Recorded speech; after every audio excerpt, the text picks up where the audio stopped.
콘서트장을 방불케 하는 교회 예배 시간. 현란한 조명과 경쾌한 리듬의 찬양 예배는 MZ세대 신도들을 사로잡았습니다. 교회 전체적인 인테리어나 구조 같은 것들도 굉장히 세련되고 보통 교회에서는 어떤 볼 수 없는 그런 곳이었어요. 파격에 가까운 예배 진행만큼이나 MZ 신도들과 격없이 어울렸다는 담임 목사. 아니 어떻게 들이 쓰임받는 그러한 일들이 일어날 수 있고 인도하여 주셔서 하지만 이 교회 파격은 예배에서 끝나지 않았습니다. 보통 교회에서는 11조를 하잖아요. 그러니까 10의 1을 이제 하나님한테 드려야 된다인 건데 이제 10의 9를 드려도 풍족하게 살 수 있는 게 그게 은혜다. 11조가 아닌 일명 19조. 신도 수입의 10분의 9를 헌금으로 요구하는가 하면 목표액을 채워야 되니까 그 목표액을 못 채우면 진짜 뒤지게 나거든요. 그게 제일 무서웠어요. 죽는 것보다 무서웠어요. 과외 아르바이트 임금 착취에 성상납 요구까지 서슴지 않았다는 목사. 나는 이 관계를 좋아하지 않아. 근데 너를 위해서 하는 거고 이걸 콩으로만 생각하면 안 돼. 하나님을 생각해야 돼. 나는 이런 거 하면서도 하나님이 생각이 나. 자신을 믿고 따랐던 피해자에게 성경 구절로 순종을 강요했다는데 아, 이건 진짜 아니지 않냐라고 이렇게 물었어요. 근데 괜찮다. 다윗도 여러 명의 그런 부인들이 있었고 하나님한테 이런 일로 혼난 적이 없다. 신앙의 이름으로 탐욕을 추구했다는 두 얼굴의 목사. 그의 정체는 무엇일까요?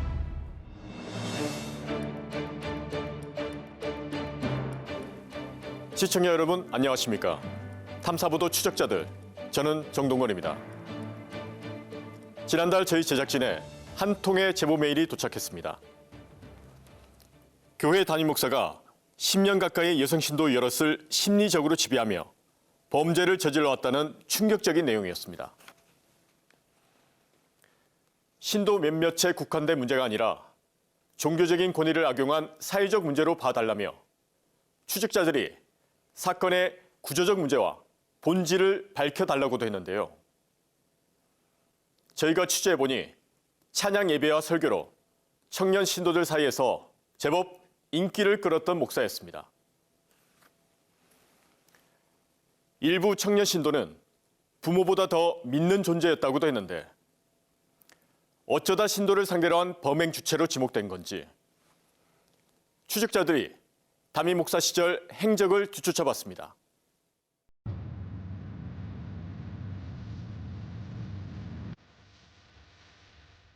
광주광역시의 한 주택가. 네모 반듯한 아파트와 상가 사이로 독특한 외관의 건물이 나타납니다.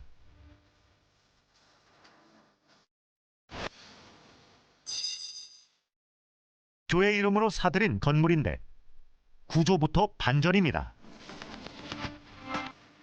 1, 2층은 커피 전문점, 지하는 예배당으로 꾸며진 건물. 동네에선 교회보다는 감각적인 인테리어의 커피 전문점으로 더 유명했다는 이곳. 일단은 교회 전체적인 인테리어나 구조 같은 것들도 굉장히 세련되고 보통 교회에서는 어떤 볼 수 없는 그런 곳이었어요. 그래서 그런 인테리어나 구조도 일단 굉장히 처음에 인상적이었고 이 건물의 소유자는 주중엔 위층 커피 전문점을 운영하고 주말엔 아래층 교회를 이끄는 윤 목사였습니다. 특히나 목사님 같은 경우도 엄청 젊어 보이시는 데다가 패션 같은 것도 엄청 화려하게 잘 꾸미고 계셔가지고 보통의 어떤 목사님들과는 좀 전혀 다른 느낌이었고 현지 씨가 윤 목사 교회를 다니게 된 건 2013년 대학생이 된 직후였습니다. 맨 처음에는 제가 다니고 있는 교회가 있는데 한번 그냥 가볍게 와보라고 했어요. 목사님이 되게 열심히 하시고 젊으시고 이성적인 말들을 하시고 도전이 되는 말들을 하신대요. 그래서 한번 가볼래? 이렇게 했어요, 저한테. 젊은 감성의 찬양 예배와 흔히 접해보지 않은 설교 내용에 이끌렸다고 하는데 계속 다 나와. 이 팀보다 이제 설명관한테 물어봐야지. 경찰이 물어봐야지. 민주인처럼 했을 때 나는 오늘 출장 외우는 거 아시죠? 예전에 부모님이랑 같이 다녔던 교회에서는 기도만 하면 된대요. 근데 이제 말을 할 때 그런 걸 되게 도전적으로 말을 해요. 너희가 열심히 살아야 결과가 오는 거고 능력도 있고 이런다 이런 식으로 말하니까 이 목사님 설교 괜찮다. 윤 목사도 현지 씨를 비롯한 교회 청년부 활동에 유독 공을 들였다고 합니다. 크리스천 대중음악인 CCM 공연을 보기 위해 젊은 신도들과 호주 현지 교회를 찾는가 하면 체육대회, 단체 여행까지 다양한 청년부 활동은 현지 씨 신앙생활의 대부분을 차지했습니다. 그런데 2015년 어느 날 갑자기 걸려온 윤 목사의 전화가 왔어요. 윤 목사한테. 되게 떨렸거든요. 그냥 윤 목사가 저는 경외하는 대상이라고 표현을 하는데 그 성경으로 보면 경외가 존경하면서 두려워한다. 그게 진짜 딱 맞는 것 같아요. 그래서 왜 전화를 하셨지? 그래서 진짜 떨리는 마음으로 받았는데 성가대 비품을 사러 서울로 함께 가자는 목사의 제안에 아무 의심 없이 따라 나섰다는데 악몽은 그날 고속도로 휴게소에서부터 시작됐다고 합니다. 이제 휴게소에 도착을 해서 자기가 떡볶이를 사오라고 했어요. 떡볶이랑 뭐 다른 것도 사오라 했는데 그래서 그때 차가 스타였어요. 은색 스타. 자기 무릎 위로 갑자기 앉아보래요. 그래서 제가 싫다고 했죠. 무섭다. 그랬더니 억지로 앉혔어요. 끌어다가. 그리고 눈을 감아보래요. 그래서 제가 싫다고 했어요. 그냥 눈 진짜 똑바로 뜨고 싫다. 그랬더니 그때 이제 저한테 키스를 했어요. 부모보다 믿고 따랐던 목사의 돌출 행동에 큰 충격을 받았던 현지 씨. 그럼에도 교회를 떠나지 못한 이유는 성직자로서 윤 목사의 존재감과 협박에 대한 두려움 때문이었다고 합니다. 나를 건든 사람들은 진짜 그 자손의 자손까지 다 망하게 할 거다. 하나님께 그렇게 기도할 거다. 그러니까 그런 협박들을 당한 거잖아요. 그러니까 이 사람한테 싫다. 그리고 감히 반문하는 거 이런 거는 이제 생각 못 하는 거예요. 윤 목사는 설교 시간에 자신을 떠나면 잘못될 거라는 말을 자주 해왔다는데 그리고 아주 장담합니다. 누가 망할지, 누가 되겠지. 그리고 하나님이 그분들의 인생을 잘 되게 해준다. 다 이렇게 못하고 할 수 있어. 그게 나와 성경이.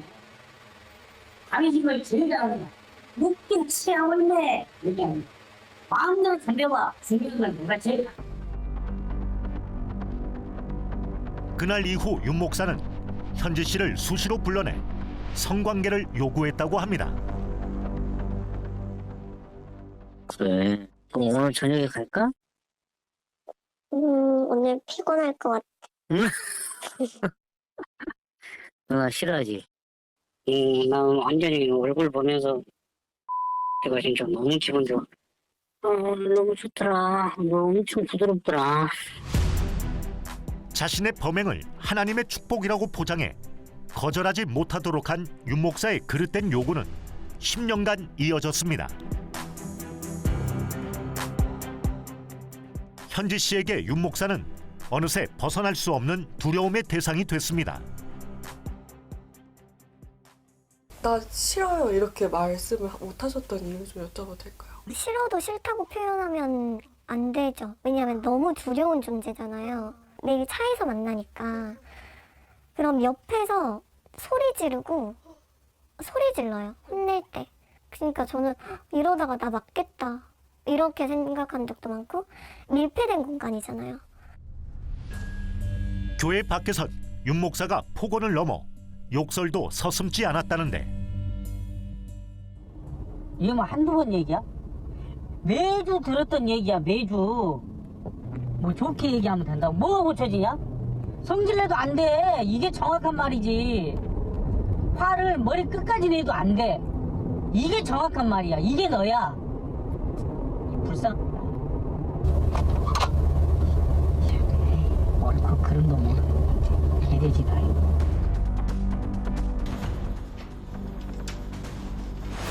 그런데 우리는 취재 도중 윤 목사가 다른 여성과 함께 오피스텔로 향하는 CCTV 영상을 입수했습니다. 앞장선 윤 목사를 말없이 따라가는 이 여성. 또 다른 피해자가 있는 걸까?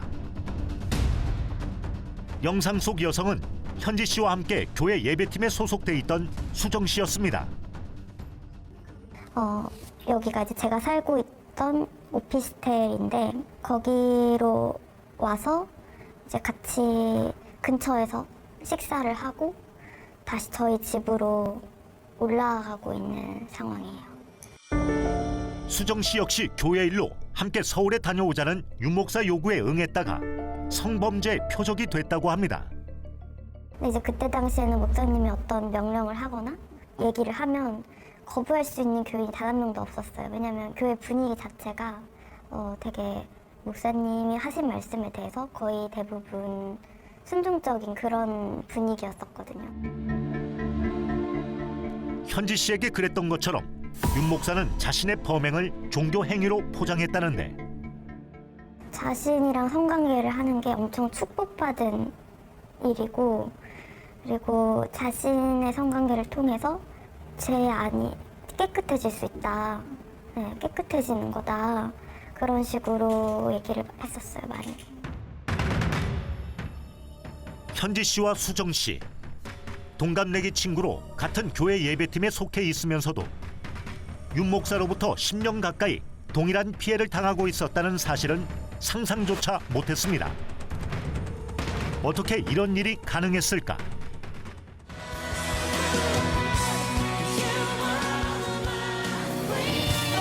모임 고민하고 계신가요? 이 40일이 내 삶의 최고의 40일이 될 수 있습니다. 혹시 나는 아직 믿음이 연약해서 안 된다고 생각하시나요? No. 주님이 찾으시는 한 사람이 바로 당신입니다. 부활절을 앞두고 예수 그리스도의 십자가 고난을 떠올리며 40일간 기도와 묵상으로 지내는 사순절. 1년에 한 번 있는 종교의식이지만 윤 목사가 이끄는 교회에선 이 40일 기도가 수시로 진행됐다고 합니다. 그 40일 기도가 진짜 매일같이 모이거든요. 매일매일 정말. 월요일부터 토요일까지. 이게 사순절 기간에만 하는 게 아니에요? 네. 그리고 1년에 한 번 하는 게 아니에요. 끝나면 또 하고 이렇게 해요. 사순절을 재해석해 연중 행사처럼 만들었다는데 순절에 대해서도 저희는 몰라요, 사실은. 네. 사순절이 뭔가요? 사순절이 뭐야? 오순절이 뭐야? 전혀 몰라요. 그렇게 40명의 예배자들을, 그러니까 인물들을 계속 그냥 설명을 하는 거예요. 1일차에 아담, 뭐 2일차에 뭐 아브라함, 뭐 사무엘, 뭐 그런 식으로 계속 쭉쭉쭉 나가는 거예요. 그래서 그 사람에 대해서 설명하고 나머지는 사실은 뭐 그 사람에 대한 설명을 한다라고 하지만 결국에 이제 이어지는 건 그냥 동기부여식의 뭐 그냥 예배랑 거의 비슷한. 삶의 중심에 교회를 두게 하려는 수단처럼 사용됐다는 게 신도들의 주장. 40일 기도 모임을 통해서 결국에 이제 쓸 사람들을 구별을 한 것 같아요.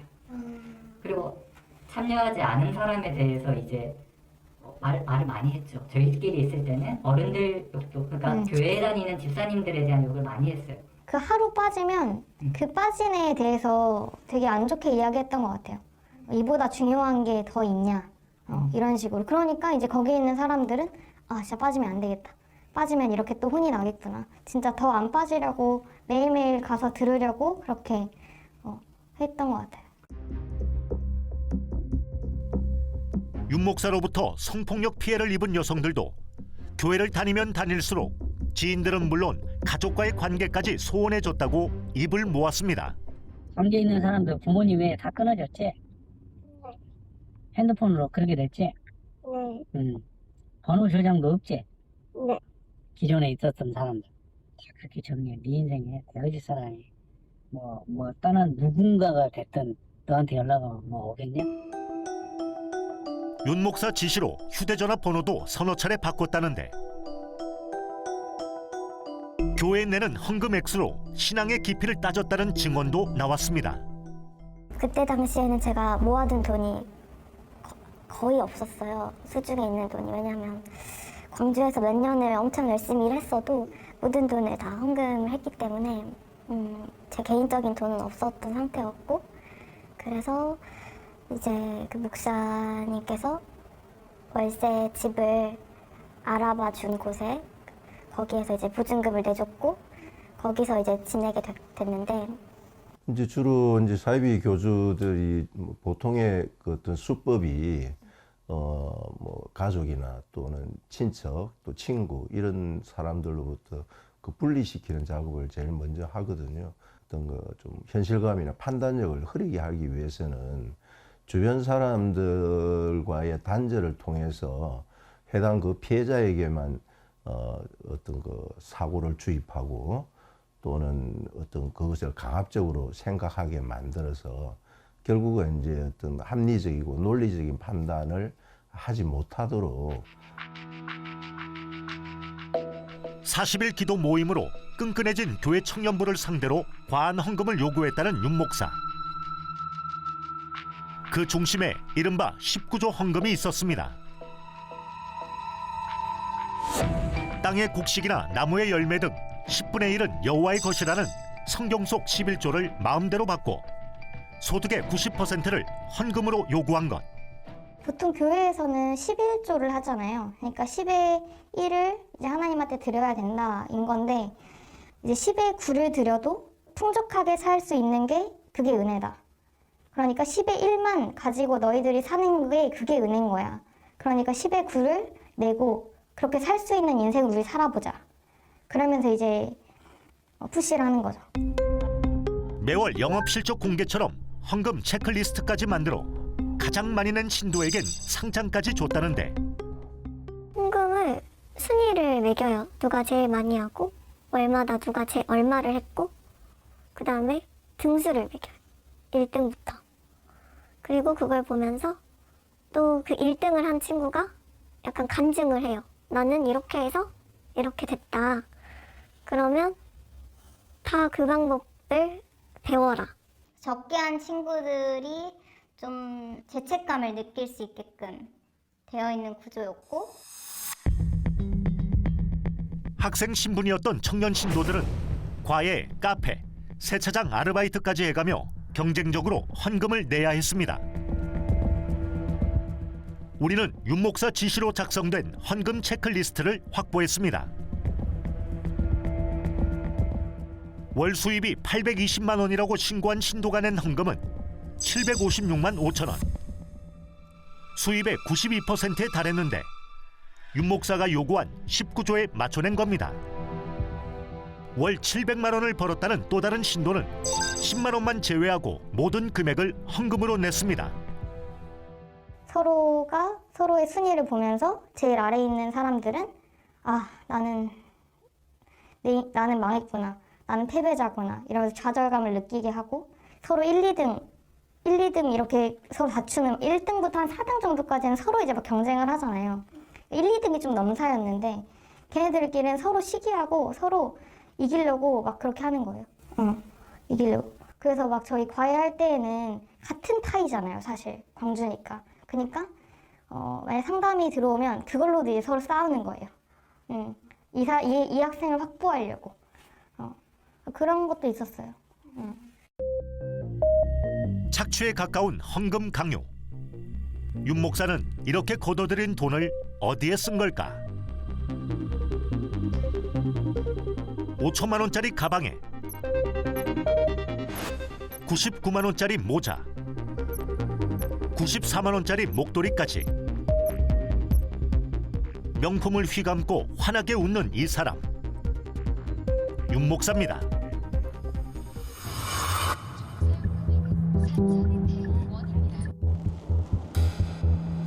우리는 평소 평소 윤 목사가 자주 출몰한다는 쇼핑몰을 찾아가 봤습니다.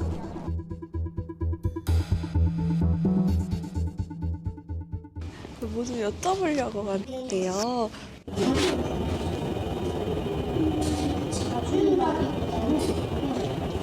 기억이 남아요. 확실하게 지금 기억이 훨씬 오래.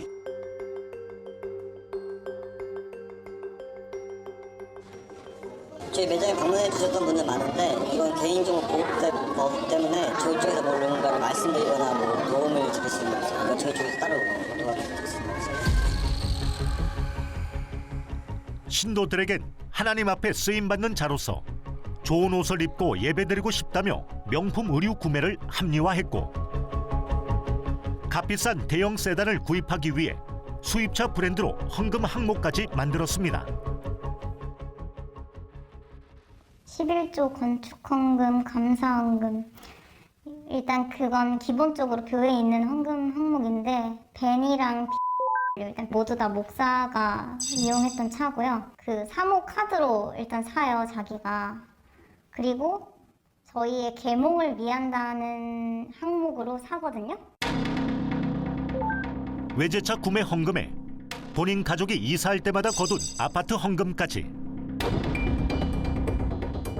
헌금 경쟁으로 내몰린 청년 신도들은 이를 신앙생활의 일부로 받아들여야 했습니다.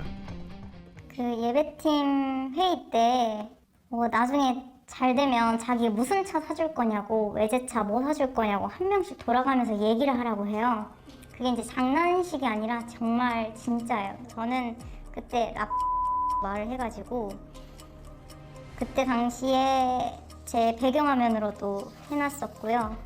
그러면서 그 사람이 알려줬어요. 기도를 이런 식으로 해야 하나님께서 들어주신다. 그래서 하나님, 제가 이걸 사서 하나님께 영광을 돌리고 싶습니다. 이건 거짓이 아닙니다. 하나님, 제게 더 돈을 벌 수 있는 능력을 허락해 주십시오.